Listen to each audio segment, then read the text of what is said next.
Napakabigat nun, no? Kung ikaw ay isang manonood na talagang bukas ang iyong isipan, napakabigat kasi dito natin ma-observe kung yung mga past vice presidents ay nagampanan naman nila ang kanilang tungkulin in the past na wala silang appropriation for confidential funds, bakit binigyan in the first place ng confidential funds si Vice President Sara Duterte? At ano ang kinalaman ng confidential funds sa pagiging vice-presidente? Kung hindi naman isang ahensya, ang OVP, ng gobyerno na specializing in national security or information and intelligence gathering. So dito natin, kumbaga in layman's term, ano ang special? Bakit binigyan ng confidential fund si Vice President Sara Duterte? Tapos sa attorney, balikan ko lang yung ano no, yung sinabi nyo kanina na, well, actually sinabi din naman ni Ginoong Wamil no na kailangan magpresenta ng accomplishment report, ORs at kung ano-ano pang mga pruweba no para patunay na talagang ginasta ito ng maayos itong confidential funds. Kapag po hindi nila maipakita to, kasi alam ko hindi nga nila sinubmit to as evidence at papaliwanag naman daw po nila kung bakit hindi nila isinabit to mga to.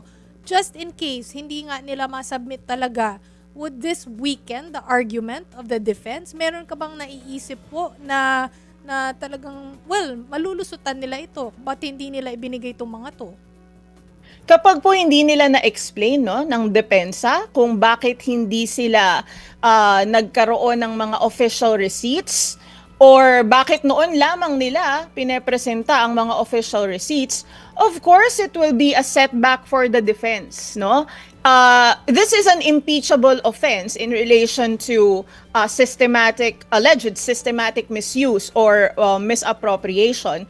Pero actually, meron kasi tayo sa batas, no? Article 217 of the Revised Penal Code ng presumption. Ito yung sa malversation, no? Na kung ang isang public officer ay pinagkatiwalaan ng pera or pondo ng taong bayan at hindi niya maipaliwanag kung saan niya dinala or paano niya ginamit ang mga perang ito, may presumption under the said law or article na ginamit mo yon sa iyong personal use. So kung hindi makakapagpresenta ng official receipts ang depensa or they cannot justify why they did not submit official receipts, then magkakaroon ng presumption na ginamit ito sa personal uses. So they have the burden of evidence to prove na ito talaga ay ginamit nila ng tama at hindi sa kanilang pribadong interes.